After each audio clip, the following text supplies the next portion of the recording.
Halo semuanya, selamat datang di pembahasan kita kali ini.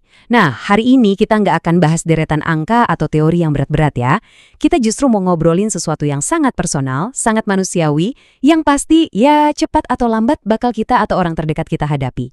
Yaitu, gimana caranya menavigasi masa-masa gelap dan sulit saat jatuh sakit parah.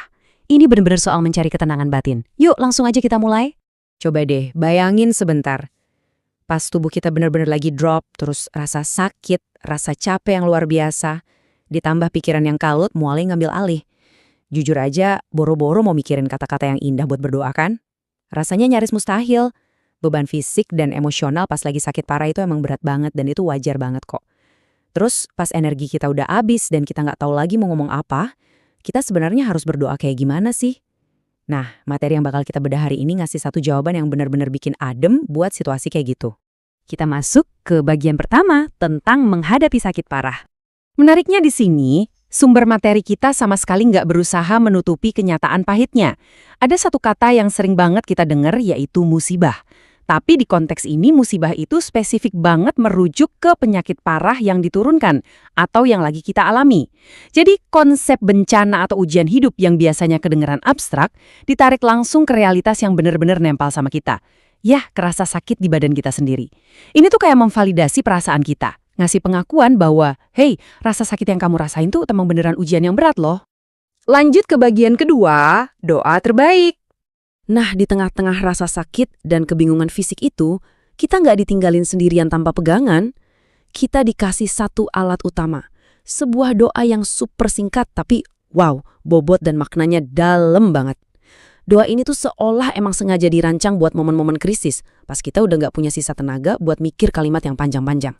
Saya bacain ya pelan-pelan, biar kita bisa sama-sama meresapinya. Allahumma ajirni fi musibati wa akhluf li khairon minha. Coba ambil waktu sebentar, biarin kalimat ini menetap di kepala. Pendek banget kan? Jadi gampang banget buat mulai dihafal dan diingat, bahkan pas pikiran kita lagi bener-bener berkabut gara-gara nahan sakit. Masuk ke bagian ketiga tentang pengganti yang jauh lebih baik. Sekarang kita bedah maknanya, karena jujur aja, disinilah letak keindahannya. Ada satu perubahan sudut pandang yang luar biasa di balik kata-kata tadi. Ternyata, doa ini tuh bukan cuma sekedar minta, tolong sembuhin rasa sakitnya. Bukan cuma itu. Daripada cuma ngelihat penyakit ini murni sebagai penderitaan, kita justru diajak buat minta sebuah transformasi besar. Ya, berubah jadi sesuatu yang jauh lebih baik. Jadi kita menyandingkan rasa sakit yang kita rasain sekarang dengan harapan mutlak buat masa depan yang diubah jadi lebih indah. Mindset yang benar-benar luar biasa. Kalau kita perhatiin esensi terjemahannya, bagian awalnya menyiratkan, ya Allah yang menurunkan musibah ini. Coba deh kita renungin kalimat ini.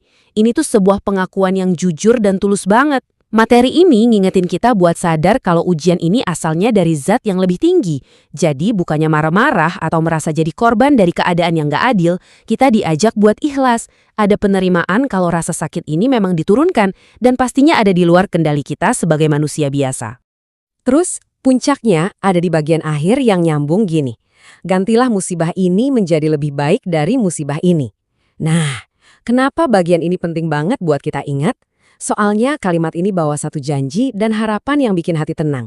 Logika spiritualnya itu gini, kekuatan yang sama yang izinin ujian ini mampir ke tubuh kita, itu juga punya kuasa penuh buat menggantinya.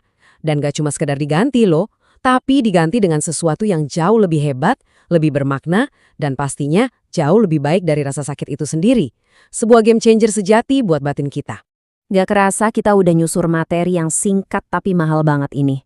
Dan setelah kita sama-sama meresapi doa yang luar biasa tadi, saya pengen ninggalin satu pertanyaan buat teman-teman renungin sendiri di dalam hati. Mau nggak kamu mempercayai prosesnya? Ya, proses di mana kesulitan dan rasa sakit yang mungkin lagi kamu rasain saat ini sebenarnya lagi dipersiapkan buat diganti sama sesuatu yang jauh lebih baik. Semoga pembahasan kita kali ini bisa ngasih rasa nyaman dan harapan baru yang bertahan lama buat kamu, keluarga, atau siapapun orang terkasih yang lagi berjuang ngelewatin masa-masa sulit. Terima kasih banyak udah hadir, merenung, dan belajar bareng hari ini. Sampai jumpa!